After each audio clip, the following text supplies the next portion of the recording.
Everyone, I hope your day is going really good. I wanted to pop on and kind of recap a bit of today's exercise, day 2 of a 5-day challenge created by Tanya Dalton of Eat Well Press.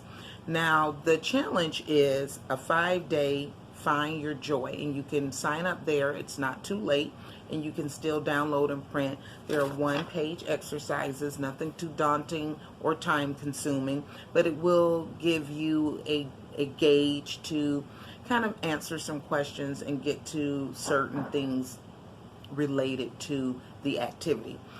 Today, which is day 2, the exercise was to find 4 things that you would celebrate about yourself, your own particular trait or skill or ability, but something that you were born with. It's an innate sense of being that makes you you. And I really like that, but we didn't talk about just the trait in the lesson on the live stream that she has, and it's still up for viewing if you want to go and check it out here on Instagram. But it covered a couple of things. So as she was talking, I listed down 4 things that I would want to celebrate about myself, but it also went into discussing how your smaller victories, your smaller accomplishments, your day-to-day things that you do that you would brush off, not give yourself any type of credit for or acknowledgement for, because you don't feel that it tiers in whatever bracket of how you process things. And one lady was speaking about managing her home, getting the beds and things made. That was something that she felt good about, as she should, because being tidy and cleanliness doesn't come easy for everyone, or they don't handle their time very well, or don't know how to, I should say it like that they don't get around to doing things like that. So I really like that. That was discussed. I was also liking how she brought up 5 positive thoughts to counteract 1 negative. So when you have a negative incoming thought, you would want to take the time to think of 5 things to offset that and rearrange your mind. And so to me, it's a mental reset, and it's a mental way of reprogramming the way you conceptualize things. I really, really like that. The other thing was, we talked about, and this wasn't long, this live stream was probably under 30 minutes, guys, so it's not something you'd be stuck in all day. It spoke about being grateful and just really not just celebrating your unique abilities, but then also throughout the day, things that you would, one, be grateful for genuinely. And then I went in and wrote a little bit more in depth and saying not just surface level gratitude, but a genuinely seeking out the good you've accomplished and taking that in a true believable way for you that will allow you to accept it. Sometimes we'll say, oh, I'm grateful for this, but it's up here, and you're not really owning it and accepting that I am genuinely grateful for this. What I liked about today's exercise is that once you list 4 of the things that you feel are uniquely to you, that you're really good at, you're to remove it and just take it away for a moment and then look at what life would be like if you did not have those particular skills or traits, this innate ability, right? And I really like that. And so I was writing as I was listening to the lesson. It made me think of It's a Warner for Life. And the reason why I'm fixing to say that is she brought up a fact that she learned, that we come in contact with over 80,000 people in our lifetime. And now when I heard that number, I was like, whoa, buddy. Ooh. So we're not as little or ineffective as we may be thinking. We really reach a magnitude of people throughout the course of our life existence, and you've made some level of an impact. And so back to why that movie with James Stewart and Donna Reed came to mind was, in the movie It's a Wonderful Life, that's what happened. You get a certain part of his development and things, and you see a series of incidents and events that he goes through. But then he becomes disgruntled, dissatisfied with his life. He doesn't feel that he's made an impact. He doesn't feel that he's made true accomplishments because he didn't get to go and do his original blueprint. And you guys, if you follow me on YouTube, already know a little bit about how I feel about that blueprint and how it has to be adjusted and changed. Well, needless to say, an angel comes along and remove him out of the equation. And then he has to go and see how his life was, with how things would be for others if he had never been in existence. And so when I heard her say that, that was the first thing, being a movie buff, that came to my head. And another lady said that she wanted to use her energy to be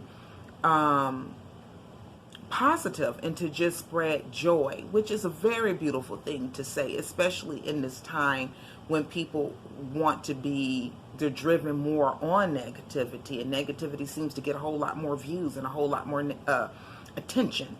And when she said that, I was like, transference of energy by our life deeds. So how we interact and how we treat others and how we maneuver, we can initially be transferring a positive or a negative energy based on how we're behaving, what we're saying, and how we are handling others.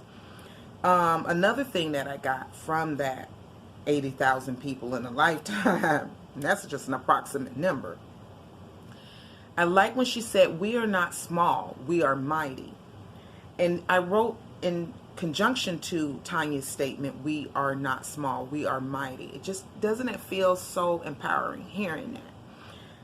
These are not words you hear every day, or you're not training your brain to say those words even to yourself on a day-to-day basis. And I wrote, stop allowing the illusion of insignificance to settle in. It's a perceived thought that you can choose to accept or to rebuke.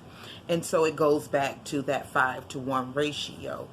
When your mind begins to try to beat on you or berate you or something like that, or someone else on the outside did it, how you can combat that by not allowing it to take root, by coming up with 5 things that you did do right that day, 5 things that did go right that day, 5 things that went better than you expected it to that one.